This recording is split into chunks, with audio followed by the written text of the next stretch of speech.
मेरे प्यारे हिंदी के प्रतियोगी छात्रों, हिंदी वागधारा चैनल में आज आपका पुनः स्वागत है। उम्मीद करता हूँ कि आप हिंदी में तैयारी के नज़रिए से पूरी शिद्दत से लगे होंगे और इन श्रृंखलाओं का भी आप विधिवत अध्ययन कर रहे होंगे। ये श्रृंखलाएँ आपकी परीक्षाओं के लिए बहुत उपयोगी हैं और सारे प्रश्न किसी परीक्षा में पूछे गए हैं, तो इस उम्मीद के साथ इनका बड़े लगाव से आप अध्ययन कर रहे होंगे। आइए अगली श्रृंखला की शुरुआत आज हम लोग अपने पहले प्रश्न से करते हैं। पहला प्रश्न है हमारा, छायावाद के प्रवर्तक कवि हैं? ए जयशंकर प्रसाद, बी सूर्यकांत त्रिपाठी निराला, सी जयशंकर प्रसाद, डी सुमित्रा नंदन पंत। जैसा कि हम जानते हैं, छायावाद के प्रवर्तक कवि जयशंकर प्रसाद जी को माना जाता है, इसलिए विकल्प ए हमारा सही हो जाएगा। प्रश्न नंबर 2, रातों रात में समास है? ए अव्ययी भाव, बी तत्पुरुष, सी कर्मधारय, डी द्विगु। तो रातों रात जब एक ही संज्ञा की पुनरावृत्ति दो बार द्वित रूप में पूछे, दो बार में लगातार कहे रातों रात, दिनों दिन, धड़ाधड़, खटाखट, तो उसमें जो है एक संज्ञा दूसरे के लिए अव्यय का काम करने लगता है, इसलिए वो अव्ययी भाव समास में हो जाता है। रातों रात में समास है, विकल्प ए है हमारा अव्ययी भाव। प्रश्न नंबर 3, एक उद्देश्य और एक विधेय से युक्त वाक्य है? ए सरल वाक्य, बी संयुक्त वाक्य, सी मिश्र वाक्य, डी सभी। तो जिसमें एक उद्देश्य और एक विधेय होता है वो जो है सरल वाक्य होता है, इसलिए विकल्प ए हमारा सही हो जाएगा, सरल वाक्य। प्रश्न नंबर 4, प्रधान वाक्य पर आश्रित उपवाक्य होता है? ए सरल वाक्य, बी संयुक्त वाक्य, सी मिश्र वाक्य, डी कोई नहीं। तो उपवाक्य जो है प्रधान वाक्य पर जिसमें आश्रित होता है वो मिश्र वाक्य होता है, इसलिए विकल्प सी हमारा सही हो जाएगा। प्रश्न नंबर 5, कामधेनु में संज्ञा है? व्यक्तिवाचक, जातिवाचक, भाववाचक, समूहवाचक। तो व्यक्तिवाचक विशेष विशेष गाय के रूप में बताया गया इनको, कामधेनु को, इसलिए व्यक्तिवाचक में जाएगा विकल्प ए।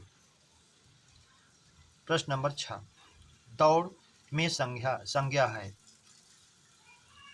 ए भाववाचक, बी व्यक्तिवाचक, सी जातिवाचक, डी द्रव्यवाचक। तो दौड़ जिसमें दौड़ने का भाव है ये भाववाचक संज्ञा में जाएगा, इसलिए विकल्प ए हमारा सही हो जाएगा, भाववाचक। प्रश्न नंबर 7, योग रूढ़ शब्द है? विद्यालय, समास, पंचवर्षीय, वारिज। तो हम जानते हैं मूल शब्द जो होता है वो रूढ़ होता है, जिसका खंडन नहीं कर सकते हम, और यौगिक वो होता है जो तो शब्दों का मेल होता है और दोनों का स्वतंत्र अर्थ होता है, जो 4 विधियों से बनता है, उपसर्ग, प्रत्यय, संधि, समास। तो विद्यालय, विद्या और आलय दो शब्द हैं, दोनों का योग है, इसलिए यौगिक है। समास सम उपसर्ग है, अस प्रत्यय के रूप में है, इसलिए जो है ये भी यौगिक में जाएगा। पंचवर्षीय 5 वर्ष की योजनाएं हैं जिसमें 5 और वर्षीय, ये भी यौगिक में जाएगा। वारिज, वारिज जल से जो उत्पन्न होता है, जलज, पंकज, वारिज। अब प्रायः बहुव्रीहि समास के सारे उदाहरण योगरूढ़ में जाते हैं, इसलिए विकल्प डी हमारा सही हो जाएगा, वारिज। प्रश्न नंबर 8, यदि दूध आया होता तो वह खीर पकाती में काल है? हेतु हेतु मदभूत, संभाव्य भूत, सामान्य भूत, डी कोई नहीं। अब हम जानते हैं हेतु हेतु मदभूत में वाक्य कंडीशनल होता है, एक वाक्य दूसरे वाक्य पर आश्रित होता है, तो हेतु हेतु मदभूत होता है। यदि वह आया होता तो मैं जाता, यदि वर्षा ना हुई होती तो हम टहलने जाते, यदि दूध आया होता तो वह खीर पकाती, ये सब वाक्य हेतु हेतु मदभूत में जाएंगे, इसलिए विकल्प ए सही हो जाएगा, ये वाक्य कंडीशनल होता है। प्रश्न नंबर 9, अपत्य का पर्याय है? ए संतान, बी कुल, सी वंश, डी सभी। तो अपत्य का पर्याय जो है पुत्र भी होता है, संतान भी होती है, इसलिए विकल्प ए हमारा सही हो जाएगा, संतान। प्रश्न नंबर 10, सदा एक वचन नहीं है? ए पानी, बी जनता, सी वर्षा, डी नदी। तो पानी, जनता, वर्षा ये सब हम जानते हैं कि सदा एक वचन में होते हैं। नदी जो है एक वचन और बहु इसका रूप बदल भी जाता है, नदी का नदियाँ, इसलिए विकल्प डी हमारा सदा एकवचन नहीं है। प्रश्न नंबर 11, सदा बहुवचन है। आंसू, होश, अक्षत, सभी। तो हम जानते हैं आंसू, प्राण, लोक, दर्शन, केश, बाल, दाम, होश, अक्षत, समाचार पत्र, ये सब हमारे सदा बहुवचन वाले हैं शब्द, इसलिए विकल्प डी हमारा सभी हो जाएगा। प्रश्न नंबर 12, चाकू का बहुवचन है। ए चाकू, बी चाकुओं, सी दोनों, डी कोई नहीं। तो चाकू का बहुवचन चाकू ही होगा। अगर ये कारक विभक्ति विभक्ति के रूप में सविभक्ति रूप में पूछता तो चाकुओं होता, लेकिन जहाँ मूल बहुवचन की बात आए वहाँ चाकू का चाकू ही माना जाए, वहाँ दोनों नहीं कहेंगे। विकल्प ए हमारा सही हो जाएगा। प्रश्न नंबर 13, बिहारी द्वारा रचित सतसई की भाषा है। ब्रजभाषा, अवधी, बुंदेली, भोजपुरी। तो हम जानते हैं बिहारी द्वारा रचित सतसई ब्रजभाषा में लिखी गई है, इसलिए विकल्प ए सही हो जाएगा, ब्रजभाषा। प्रश्न नंबर 14, रीत काल को श्रृंगार काल किसने कहा। ए विश्वनाथ, बी मम्मट, सी आचार्य भामा, डी कोई नहीं। तो रीत काल को श्रृंगार काल आचार्य विश्वनाथ ने कहा, इसलिए विकल्प ए हमारा सही हो जाएगा। प्रश्न नंबर 15, तुलसीदास अपने शारीरिक कष्ट को दूर करने के लिए किसकी रचना की।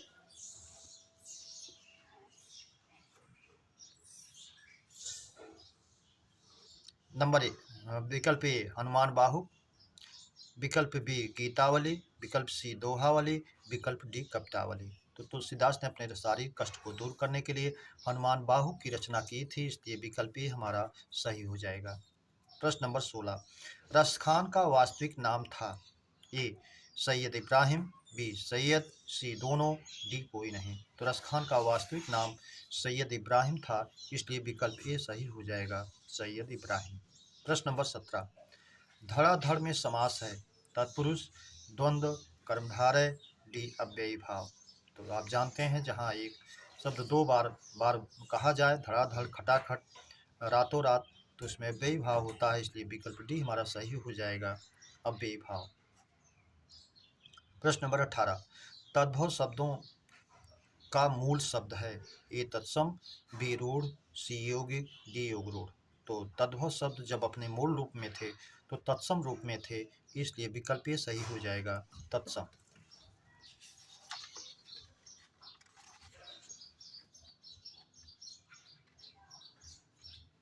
प्रश्न नंबर 19, छंद का सर्वप्रथम वर्णन कहाँ मिलता है।